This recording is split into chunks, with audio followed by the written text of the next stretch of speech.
passagem evangélica contida nos Atos dos Apóstolos nos traz uma passagem referenciada de uma viagem de Pedro a Jope. Na passagem temos o seguinte: ora, em Jope havia uma discípula chamada Tabita, em grego Dorcas, notável pelas boas obras e esmolas que fazia. Aconteceu que naqueles dias caiu doente e morreu. Depois de a lavarem, puseram-na na sala de cima. Como Lida está perto de Jope, os discípulos, sabendo que Pedro lá se encontrava, enviaram-lhe 2 homens com este pedido: não te demores em vir ter conosco. Pedro atendeu e veio com eles. Assim que chegou, levaram-no à sala de cima, onde o cercaram todas as viúvas, chorando e mostrando as túnicas e os mantos, quantas coisas Dorcas lhes havia feito quando estava com elas.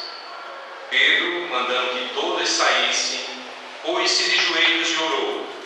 Voltando-se então para o corpo, disse: Tabita, levanta-te. Ela abriu os olhos e, vendo Pedro, sentou-se. Este, dando-lhe a mão, fê-la erguer-se e, chamando os santos, especialmente as viúvas, apresentou-a viva.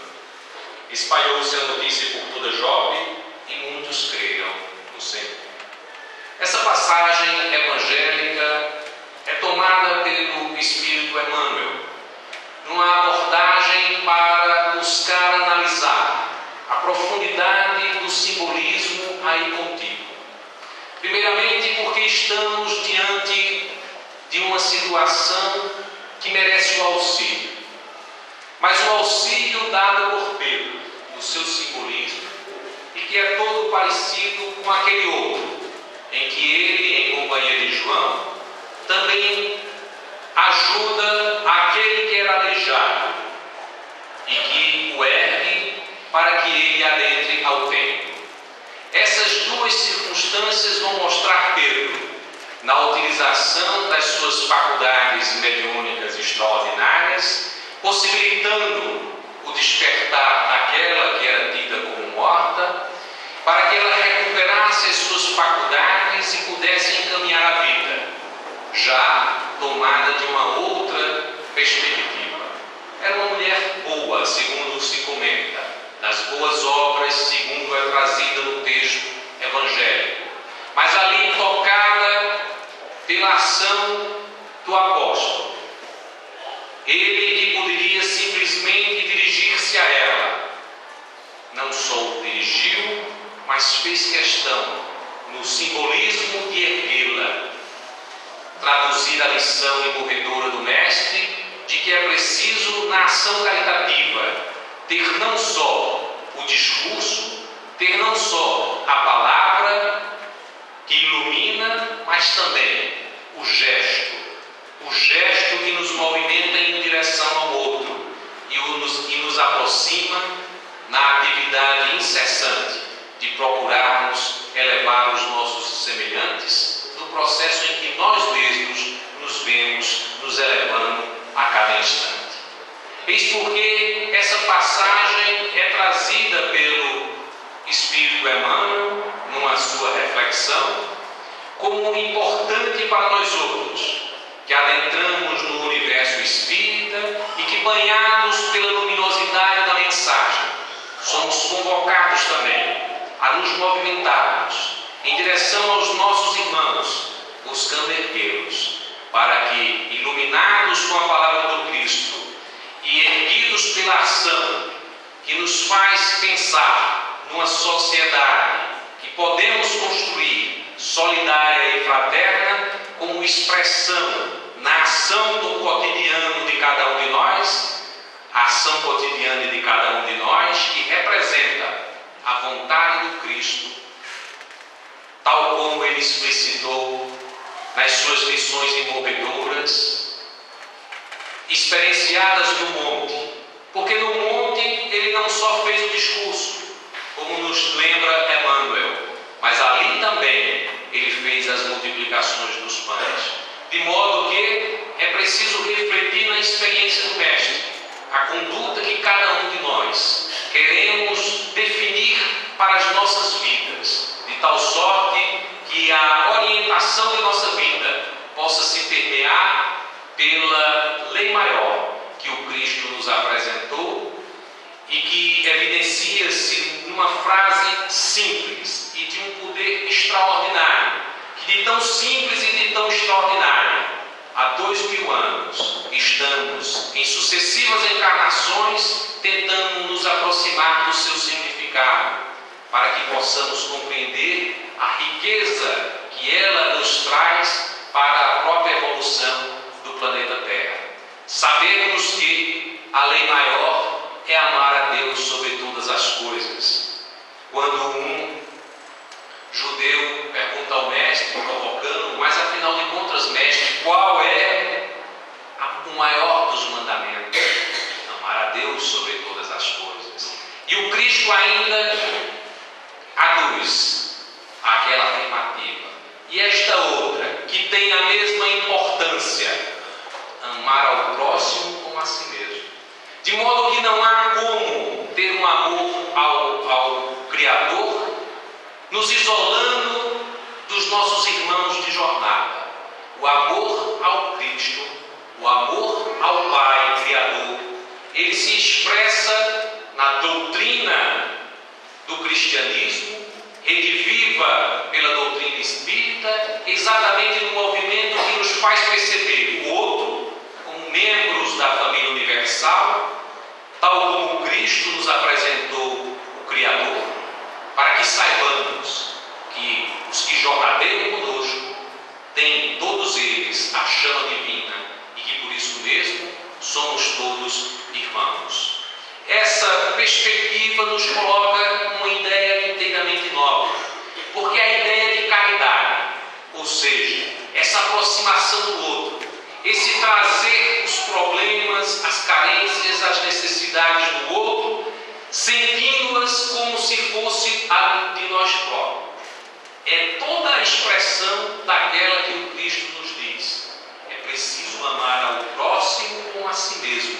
Fazer ao próximo aquilo que gostaríamos que ele fizesse a nós outros. Então essa expressão que o Cristo nos ofereceu com as suas lições imorredoras, ela não é para ser dita como letra morta, mas é para ser percebida como chama viva, para que a orientação de nossas vidas possa ser dada por esse sentimento de procura, por essa sede que não acaba nunca, que é a sede de trazer os valores cristãos para serem verdadeiros dentro de nós mesmos, dentro da nossa conduta. Estamos, como tinha dito antes, jornadeando há mais de 2000 anos, tentando compreender o valor dessas palavras. E se somos hoje beneficiados pela aproximação com a doutrina espírita, que traz novas luzes e novas percepções para aquela mensagem do Cristo, assumir os valores que foram sendo perdidas aos longos dos séculos, pelo desvirtuamento que se fez do cristianismo, da mensagem cristã.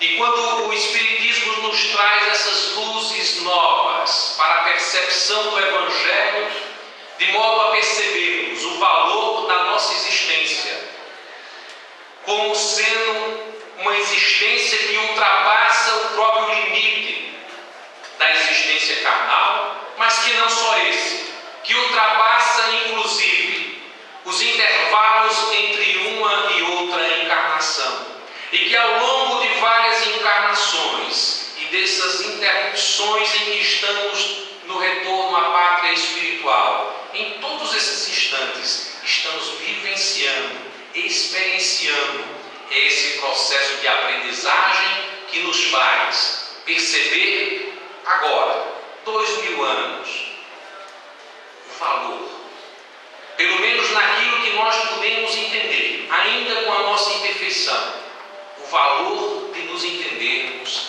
irmãos. Essa é a mensagem extraordinária que o Cristo nos faz. E quando vamos pensar sobre o valor da caridade, devemos primeiramente identificar que a caridade está alicerçada nesta compreensão de que somos irmãos. Este valor fundamental, o valor da fraternidade universal, é toda ela o sustentáculo das ações humanitárias, das ações solidárias, das ações caritativas. Há no Evangelho segundo o Espiritismo, particularmente no capítulo 11, em que se trabalha o tema amar ao próximo como a si mesmo, uma participação de um espírito que se denomina um espírito protetor, em que ele fala sobre a relação entre fé e caridade, assumindo mesmo que é impossível essa dissociação, porque certamente há algumas condutas que os indivíduos realizam beneméritas em relação aos seus semelhantes, mesmo aqueles que não têm religião. Porque muitos que não têm religião também têm condutas positivas em relação à sociedade.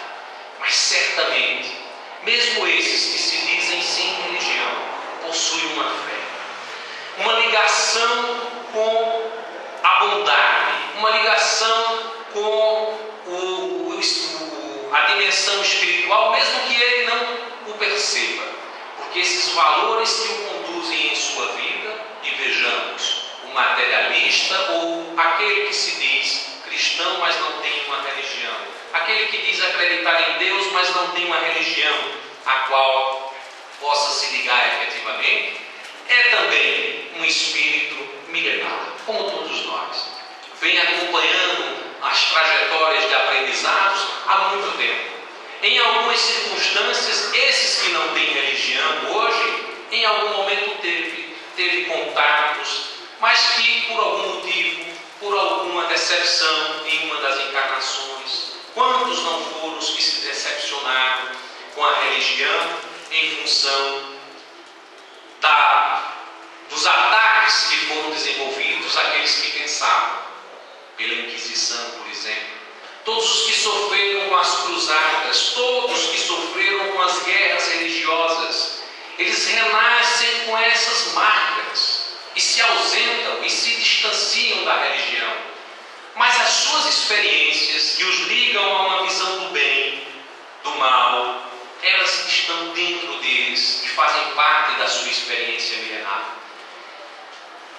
E a isso, quando alguém se movimenta fortemente, mesmo que não seja em função da caridade, quando alguém faz o bem à sociedade em função de uma disposição a trabalhar, de uma disposição a inovar, seja na economia, os avanços na ciência, aquilo que nos faz possibilitar avançar nas relações entre os povos, na política, em todos os campos da atividade humana, aqueles que desempenham com fervor, que se vocacionam, que se colocam com muita disposição, eles são movidos por uma fé, de tal sorte que a fé é um elemento fundamental que nos liga à caridade. Mas é lógico que a fé, ela não é única. A fé também, como todas as outras qualidades humanas, elas são adquiridas em valores ao longo de nossas existências. Nós vamos percebendo a fé com outros coloridos, com outros tons, com outros matizes. Quanto mais evoluímos, mais a fé em nós tem uma ligação inteiramente distinta. Afinal de contas, nas nossas encarnações primitivas, nós tínhamos fé num Deus que acreditávamos estar contido no trovão, no sol. Não era assim que imaginávamos os deuses e não era assim que entendíamos a fé. E quantos erros não foram cometidos em função dessa nossa vinculação com uma fé absolutamente primitiva. Ao longo da nossa jornada de evolução, fomos compreendendo o valor da fé. E a doutrina espírita nos convoca a perceber a fé de uma forma nova, a fé raciocinada, aquela que não se contradiz com a ciência, mas que se alimenta no constante diálogo com a ciência, de tal sorte que a doutrina espírita, ela é não só filosofia, ela é não só ciência, e é também a religião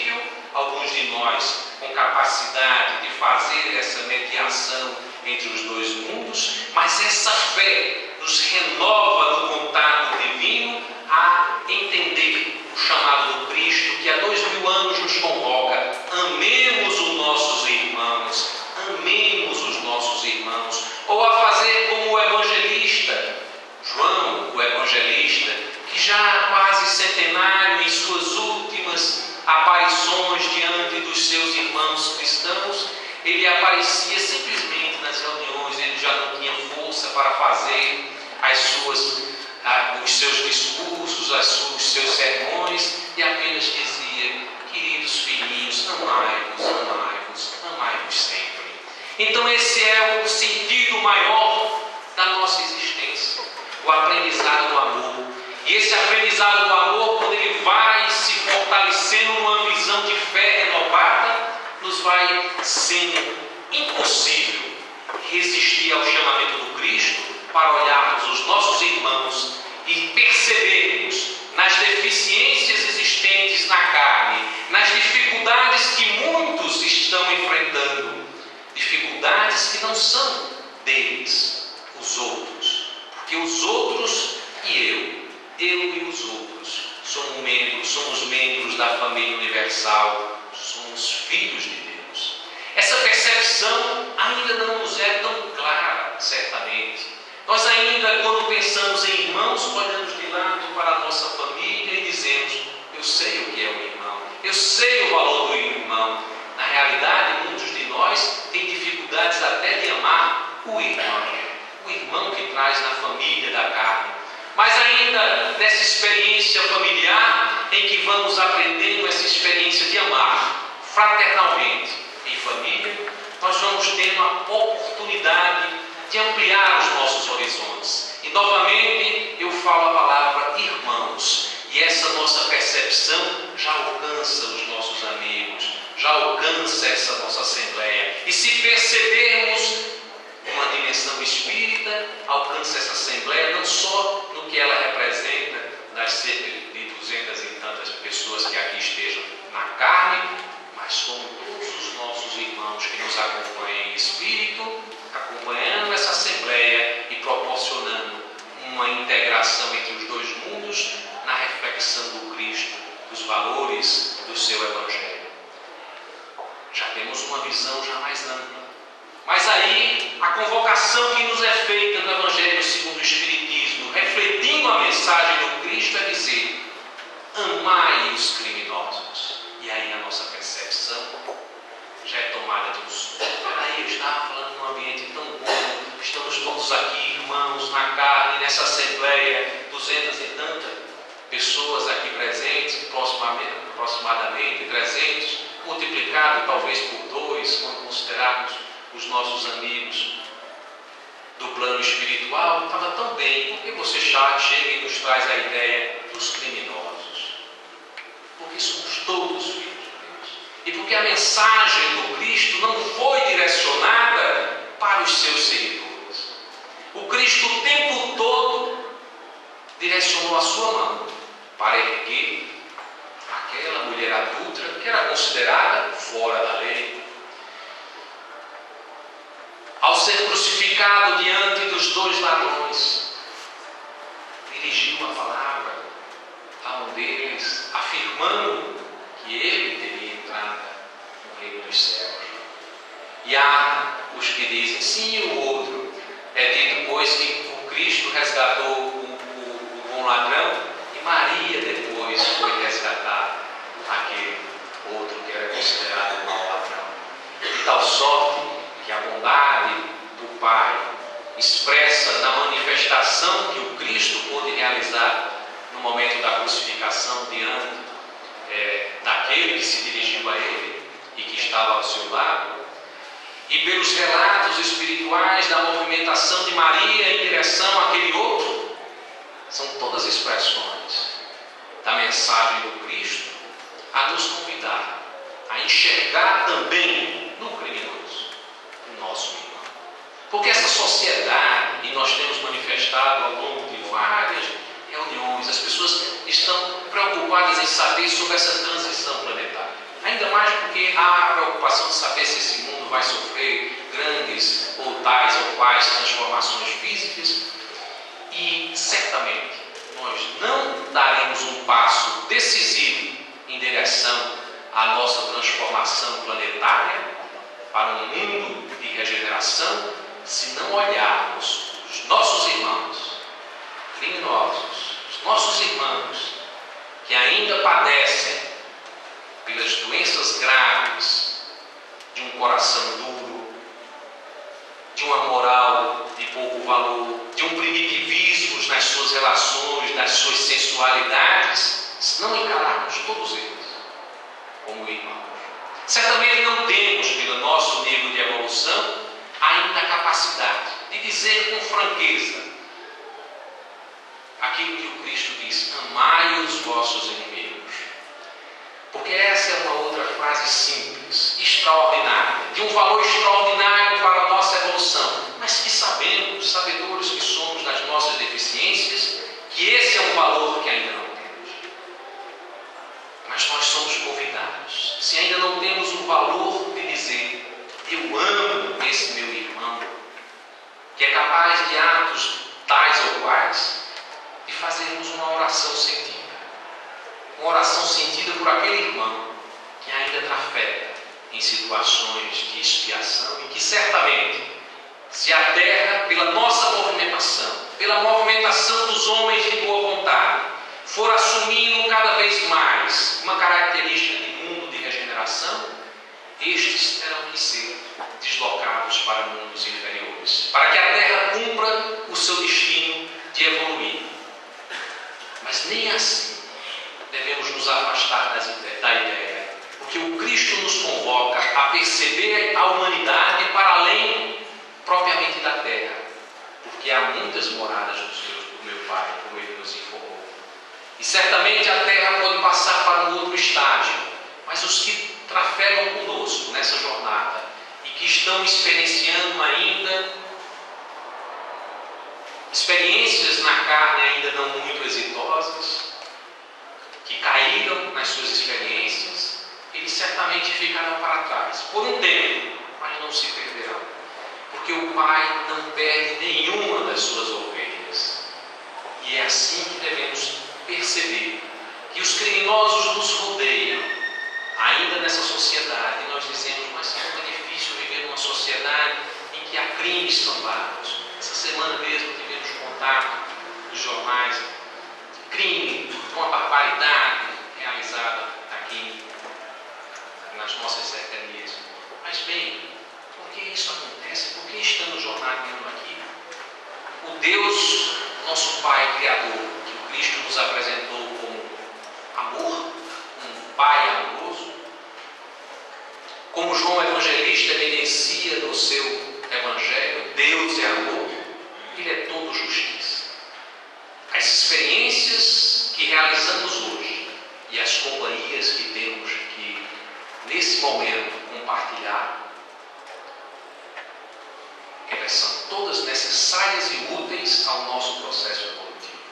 E só estamos aqui, e só habitamos aqui, porque temos carências morais, temos carências do processo de interiorização em nós dos valores cristãos, que ainda é necessário que possamos vivenciar com estes que ainda nos mostram a violência, que ainda nos mostram características de nós mesmos, que nós estamos sufocando um esforço muito longo, porque o violento que hoje nós estamos assumindo como que coisa horrível, como uma pessoa é capaz de fazer isso, somos nós mesmos lá atrás.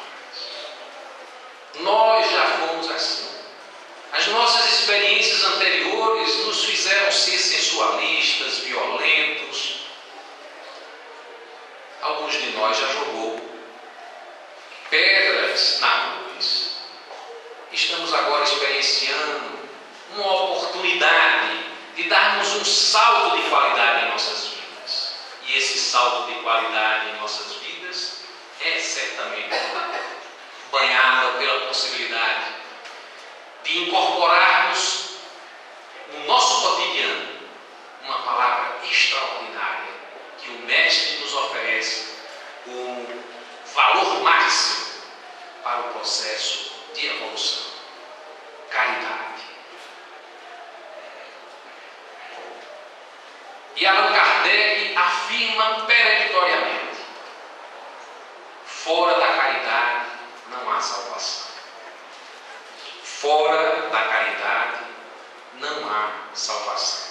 Isso tem um significado extraordinário, porque vejam que nas deturpações havidas do cristianismo, algumas igrejas assumiram, algumas denominações religiosas assumiram aquela ideia de que fora da igreja não há salvação. Mas qual igreja? Essa, aquela, outra. A mensagem do Cristo nunca foi para nos ver separados. Separados seja de que forma for, separados na política, separados na religião, não. A mensagem do Cristo é nos trazer a ideia de que somos filhos do mesmo Pai e que, portanto, temos uma trajetória comum a percorrer. Iremos nos reencontrar mais adiante, em mundos mais avançados, depois de experienciarmos as nossas necessidades de enfrentamento de dores para alguns, de aprendizados instrutivos para outros, das duas coisas na maioria de nós outros, para que esses valores, a bondade, a benevolência, a capacidade de ser piedoso em relação a outros, a capacidade de perdoar, cada um desses elementos possa ir se incorporando à nossa vida. E quanto mais se incorpora a nossa vida, possamos projetar a nossa existência como venturosa, como caminhando em direção à luz. Pois bem, é necessário, portanto, interpretar essa perspectiva trazida pelo Evangelho segundo o Espiritismo, de interpretar a passagem evangélica e incorporar esse valor que o Cristo nos apresenta: amar a Deus sobre todas as coisas e ao próximo como a si mesmo. Nela está encerrada todas as características do proceder, do bom proceder. Paulo entendia isso profundamente. Quando ele falava que ele poderia falar a língua dos anjos, que ele poderia ter uma fé tal que podia transportar montanhas, mas que se nada não tivesse a caridade não seria nada, ele tinha a compreensão plena que o amor, na sua expressão que o Cristo nos ensinou, ela só tem expressão fundamental se nos virmos como irmão. E se a nossa ação diante das dificuldades do outro não for uma ação que busque ajudar, consolar, compreender e erguer. Esse é o sentido fundamental da nossa existência. Há uma passagem contida nos escritos de Humberto de Campos em que ele fala de um senhor que chega às portas do céu. É uma ilustração para poder dar conta do significado da caridade. Chega esse senhor às portas do céu e ele fica surpreso, porque o seu nome não está inscrito para que ele possa adentrar aquela esfera, aquela cidade espiritual. E ele diz: mas como? Eu fui caridoso, eu dei tudo que possuía aos pobres, eu ajudei a orfanatos, ajudei. Como é que eu não estou inscrito para adentrar? O guardião dessa cidade espiritual disse: olha, seu nome não está aqui. Agora eu posso advogar a sua causa desde que você me apresente as coisas que realizou. E ele veio e fez a listagem. Olha, assim que eu estava à beira da morte, eu deixei de herança um homem muito rico, né? Produzia uma riqueza extraordinária. Aqui está, 1 milhão para o orfanato, não sei o que e tal. E listou todas as beneficências que tinha realizado, né?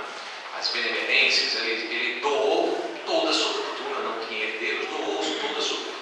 Então, para ele, aquilo significava uma ação para resgatar, elevar todos aqueles, né? Os meus empregados, eu distribuí casas para eles, dei dinheiro e tudo mais. Você não entendeu bem a mensagem do Cristo. Durante toda a sua existência, você desprezou as oportunidades para auxiliar, as horas que poderia ter consolados. Quantos bateram na sua porta pedindo auxílio? Mas eu estava muito ocupado em desempenhar as minhas funções com as minhas empresas e tudo mais. É bom, mas né, essa não é a situação. De tal sorte que ainda não é o momento de você adentrar nesta cidadela, mas você deverá voltar em auxílio àqueles a quem você deixou os recursos, para que eles possam usar esses recursos em favor dos mais necessitados. E assim Humberto de Campos afirma que este espírito teve que voltar ainda em espírito para auxiliar aqueles a quem ele tinha destinado os recursos, para que houvesse uma boa aplicação daqueles recursos, para que, cumprindo com essas trajetórias, ele pudesse se elevar. Porque muitos de nós entendemos a caridade ainda com essas características. Quantos não acham que o fato de doar um dinheiro aqui e ali é suficiente? Quantos não se veem em situações, e refletindo internamente, muitos de nós poderá ver isso na sua existência, de ver alguém que se aproxima e você dá aquele dinheiro para se livrar daquela imagem, daquela situação incômoda que aquele que vem lhe pedir lhe oferece. Mas a verdadeira caridade é aquela que, como Pedro nos oferece na passagem evangélica, não só oferece o auxílio, mas se aproxima, olha nos olhos e é a criatura que é objeto, portanto, dessa ação caridosa. A ação caridosa, ela tem dois matizes. Ela tem a caridade material e tem a caridade moral. Muito e extraordinária a caridade moral, muito importante e extraordinária. Muitas vezes há quem diga, eu não posso realizar obras de caridade porque sou pessoa sem posse, sem observar a possibilidade de caridade, muitas vezes no círculo doméstico, onde podemos experienciar uma caridade extraordinária. Que o Cristo ensinava, se você não tem condições de oferecer a caridade na sua expressão máxima, pelo menos ofereça a caridade no silêncio. Muitas vezes a caridade do silêncio é fundamental diante de alguém que apresenta-se em desequilíbrio e que lhe joga ofensas, aquela caridade do silêncio, a capacidade de silenciar para não dar vazão a uma situação de revolta, é uma caridade extraordinária. Mas isso não quer dizer desprezo pelo outro, porque esse primeiro momento é um momento de silêncio, e um segundo momento é aquele em que a compreensão, a capacidade de perdão, o aproxima novamente do seu semelhante e possibilita o seu erguimento emocional e moral. Essa forma extraordinária de ver a caridade, que nos faz ser ouvidos para os lamentos de tantos quando passam por situações de transtornos, as perdas que muitos imaginam quando de uma desencarnação de um ente querido, que certamente, embora não seja perda efetiva, porque não existe a morte no sentido literal da palavra, mas é uma ausência de alguém muito querido, e aquela dor que nos transforma internamente, que nos desequilibra em algum instante, quando nos vemos consolados com verdadeiro afeto e amor e carinho pelo outro, nosso semelhante, nosso irmão na família universal, que se compadecendo, que sofrendo por nós, que trazendo para si mesmo, porque enxerga na dor do outro a sua própria dor, e se aproxima de nós, quando aquela pessoa nos chega com essa consolação, nos transforma. Porque aí vemos o valor de ajudar. E muitas vezes começamos a entender o porquê daquela dor em nós. Porque sentimos aquela dor com aquela força. Porque aquele outro ia se aproximar de nós, ia trazer uma palavra de conforto e consolação, que era tudo o que necessitávamos para depois prosseguirmos completamente diferentes na vida, sendo capazes de também apoiar, ajudar e Quantas experiências extraordinárias temos observado na vida, em vários campos, em várias disciplinas religiosas, de apoio verdadeiramente, de elevação espiritual dos nossos semelhantes. No Espiritismo, no Catolicismo, nas várias denominações evangélicas, temos esforços extraordinários, também no judaísmo, também no budismo, em várias outras denominações. Valores extraordinários de compreensão, de ajuda, de colaboração, de consolo. E essa interpretação nos faz perceber um outro valor de uma mudança que a sociedade está passando. Porque veja bem, nós estamos nessa encarnação. Façamos como que uma viagem. Retornemos 100 anos. Estamos em outra encarnação. Não somos espíritas nesta outra encarnação. 100 anos atrás acreditávamos que se tivéssemos uma desavença com alguém que por acaso olhasse para a nossa namorada, era motivo de fazermos um duelo. E o duelo era justificado. Eu me lembro na minha infância, passava muito, hoje nem tanto, né? Mas na minha infância, filme de Bang Bang era, né? Um olhava para o outro assim, já estava ofendido, já ia para o duelo. E quando a gente é criança, a gente acha aquilo. Porque na realidade a criança nunca vê aquela arma como efetivamente ocorre, né? Ainda é uma brincadeira. Não é que eu esteja defendendo isso, mas não tem esse valor que como adultos nós vemos. Um bang bang.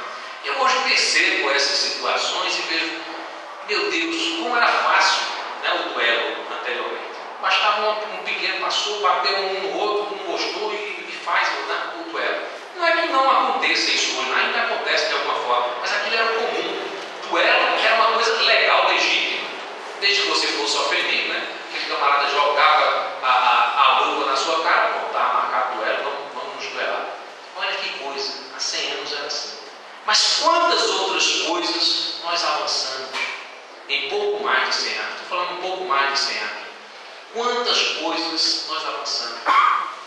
Há quantos anos, por exemplo, que as mulheres são tidas como capazes de votar, por exemplo?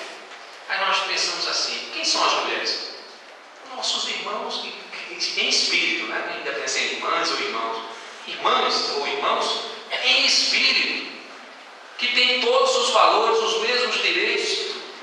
Então, como nós podíamos nos dizer há 100 anos cristãos, se não reconhecíamos no outro, no nosso semelhante, a mulher, alguém tão digno e com tantos direitos quanto nós outros?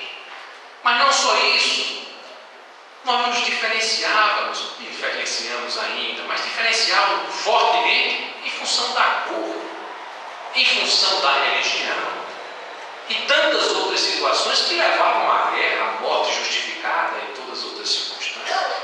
E quando pensamos no nosso mundo hoje, quando a maior potência, né, os Estados Unidos é governado por um negro, e quando sabemos que há pouco mais de 40 anos um negro líder morreu porque defendia os direitos dos negros, que não tinham direito de andar no mesmo ônibus que um branco. Olha que coisa extraordinária. Quando a África do Sul, há pouco tempo, porque enquanto minha juventude eu via o que acontecia na África do Sul, mortandade. Por quê? Porque o camarada era negro, o camarada tirava e achava que estava no direito. E eram coisas absurdas. E depois um negro extraordinário assume a presidência desse país. Olha que transformações que estamos vivendo. E muitos de nós estão esperando as transformações num abalo sísmico, estão esperando as transformações num novo terremoto, num novo tsunami. Olha que transformações que estamos vivendo. Ainda hoje, em nossa sociedade, nós temos cerca de 1 milhão de entidades, 1 milhão de entidades no Brasil, dedicadas ao trabalho voluntário. Olha que coisa extraordinária.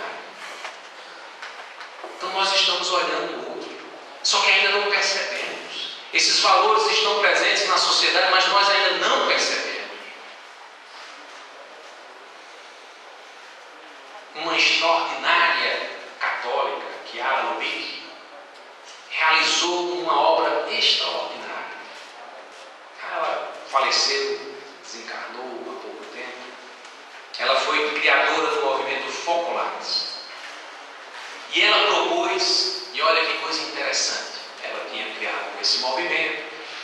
as cidades. Para os que foram católicos, sabem das cidades, as Mariápolis, que são vinculadas a essa experiência católica.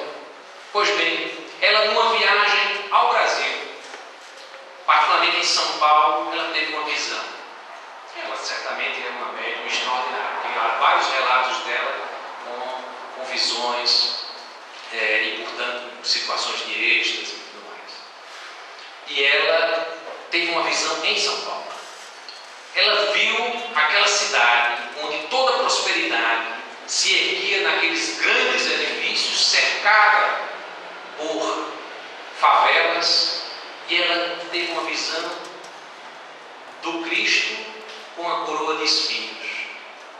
Todas as possibilidades de solidariedade, né, daquele desenvolvimento se repartir entre os irmãos e aquelas favelas, como a nos oferecer um testemunho daquilo que somos como sociedade, uma sociedade desigual, que não enxerga o seu semelhante e que acha natural que existam favelas, que exista miséria, que exista fome, que exista desnutrição, que exista a falta de acesso à saúde e tantas outras circunstâncias que infelicitam a nossa sociedade.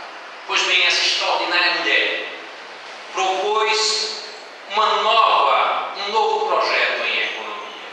E falo aqui como professor de economia porque é extraordinário a gente ver e perceber como essa nova geração está acessível a essa mensagem. Essa mulher propôs uma nova forma em que as pessoas percebessem as empresas de uma forma diferente. A proposta dela é que as empresas tivessem lucro, evidentemente, que tinham que funcionar, tinham que ser produtivas, mas que esse lucro fosse dividido em 3 partes. Não necessariamente que fossem 3 partes iguais, mas que fossem divididas em 3 partes. Uma parte para ser recolocada, realimentar a própria empresa para que ela sobrevivesse ao longo do tempo. Uma outra parte dedicada aos pobres. De uma maneira geral, poderiam ser inclusive pobres vinculados à própria empresa, né? ao círculo da própria empresa, ou às cercanias, às favelas que estivessem na proximidade daquela empresa. E a outra terceira parte é exatamente para a educação. Mas que tipo de educação? A educação do doar.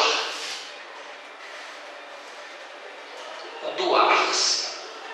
Essa é a educação que é proporcionada por essa experiência. E é impressionante como essa experiência tem conquistado adesão no mundo todo. Aqui no Brasil são 3 polos industriais. Um em Recife, um em São Paulo e outro em Belém do Pará. Mas já está se espalhando. Rapidamente, em 20 anos, essa experiência já tem mais de 700 empresas envolvidas nesse projeto. Milhares de funcionários. E essa experiência é extraordinária porque ela convoca a que as pessoas sejam irmãs dentro do ambiente de trabalho. E nos convocam a ver a empresa de uma outra forma. Porque a empresa, seja ela qual for a nossa empresa, existe empresa de autopeças, existe padaria, existe fábricas de perfume, existe todo tipo de empresa, grandes, médias e pequenas empresas. Mas essas empresas, elas têm um tipo de conduta humana, do relacionamento humano, que é diferente. Porque as pessoas sabem que estão produzindo algo e que esse algo que está sendo produzido vai se reverter em favor do seu semelhante. Que vai elevar na educação dos valores cristãos uma outra parcela da sociedade. E, portanto, elas se movimentam no ambiente de trabalho renovados de alegria. E essa experiência, eu mesmo faço parte de uma investigação, tem um grupo de estudo específico sobre essa construção. A gente já vê, já tem trabalhos de orientação nossos, né, nesse sentido, e várias, no mundo todo, essa experiência é mais importante na Itália, né, mais teses de doutorados, mestrado, porque essa experiência que encanta. Já existe a perspectiva de fazer um banco para sinalizar e para ajudar empresas nessa direção. Esse é um mundo novo. Haroldo Dutra, numa das suas conferências mais recentes, recente, fala sobre a solidariedade e o valor que ela tem para a transformação da sociedade que estamos, portanto, a adentrar. Pois esse valor, a solidariedade, a fraternidade, ele vai ser construído num ambiente completamente novo, que nos convoca não só na benemerência aos mais necessitados, no trabalho de apoio às crianças que não têm pais, no trabalho de apoio aos velhos que não têm a quem recorrer para um apoio nessa sua última estrada, nesse seu último momento de jornada na sua vida, mas particularmente para fazer erguer, para construir uma sociedade e uma economia baseada em outros valores, que não o consumismo em absoluto, que não a luta excessiva pelo lucro, porque esse tipo de comportamento na vida que nos direciona para os nossos ambientes de trabalho, ele é todo baseado no orgulho, na vaidade e no egoísmo. E todo o valor da mensagem cristã é exatamente no sentido de nos direcionar para construir uma sociedade em que os valores cristãos, fraternidade, solidariedade, amor, seja aquilo que nos conduz, aquilo que nos orienta.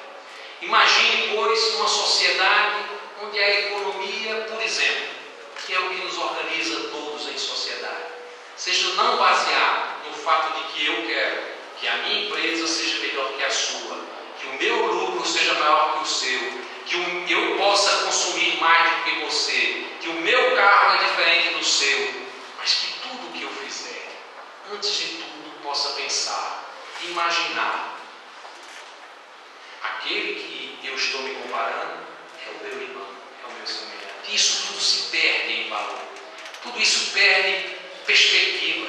Essa diferenciação, essa mesquinharia no agir, que nos faz lutar tanto no ambiente de trabalho para ser diferente do outro, nós na realidade vamos buscar um outro tipo de conduta, no consumo, no trabalho, no lazer, nas experiências de relacionamento humano, baseados na perspectiva de nos entendermos, nem maior, nem menor do que os nossos semelhantes, iguais, na fraternidade, na capacidade de amar, na percepção de que somos todos uma chama de Deus a nos convocar para que retiremos o orgulho, a vaidade, as sombras de nossa alma e possamos brilhar, vigorosamente brilhar em favor dos nossos semelhantes. O Cristo afirmava a todos. Entre os seus discípulos, ele dizia uma passagem contida em Mateus, no capítulo 25, em que você vai observar a passagem em que ele fala sobre o julgamento. É tomada como o julgamento, em algumas religiões é o julgamento final. Mas veja como essa passagem é extraordinária, porque o Cristo vai chegar e dizer, no momento apropriado, o Pai recolherá todos como ovelhas e irá separar à direita uns e à esquerda outros, e dirá: bem-aventurados filhinhos, porque quando eu tive fome, tu saciaste a minha fome. Quando eu tive sede, tu saciaste a minha sede. Quando eu estava nu e com frio, tu me vestiste. Bem-aventurados, vem, adentrai ao reino dos céus. E se dirige àqueles outros e diz que a estes estão condenados aos mundos inferiores, porque eles, quando ele se apresentou nu, com frio, com sede, com fome, eles viraram as costas. E tanto de um lado quanto de outro disseram: mas Senhor, quando foi que eu te ajudei nessas circunstâncias? Os outros: quando foi que eu te neguei? Tu me ajudaste ou tu me negaste? Exatamente quando um destes teus irmãos te procuraram e tu negaste, te procuraram e tu ajudaste. E essa passagem, interpretada no Evangelho segundo o Espiritismo de uma forma extraordinária, embora ela contenha essas características e simbolismos que eram apropriados aos ensinamentos daquela época, de tal sorte que ali estão presentes essa condenação eterna ou esse reino dos céus. Mas o maior valor é que aí está presente aquilo que o Cristo quis nos passar. O caminho para adentrar ao reino dos céus é o caminho que nos convoca à caridade. Fora da caridade não há salvação. Mas mais que tudo, em nenhum momento da passagem é dito que é necessário outra coisa. Em nenhum momento é dito, além de você fazer a caridade, é preciso que você tenha uma tal religião, mesmo que seja aqui, adentrar no centro espírita, ou adentrar na igreja católica, ou essa, não tem em nenhum momento esse registro. A única necessidade para a salvação é sermos caridosos.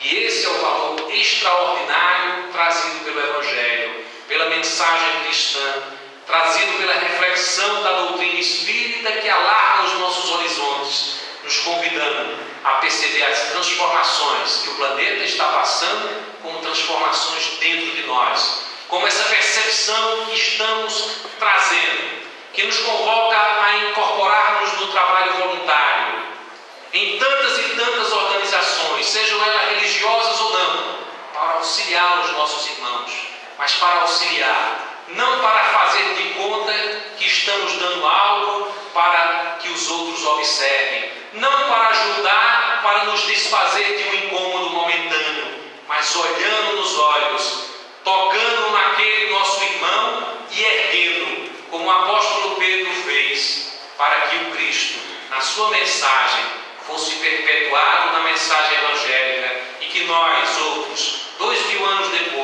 depois de termos em várias e várias existências negado essa possibilidade à nossa evolução, possamos conquistar para nós mesmos a possibilidade de vermos nas nossas condutas uma conduta que nos aproxima dos irmãos e possamos assim merecermos essa designação sublime de sermos considerados cristãos, espíritas cristãos.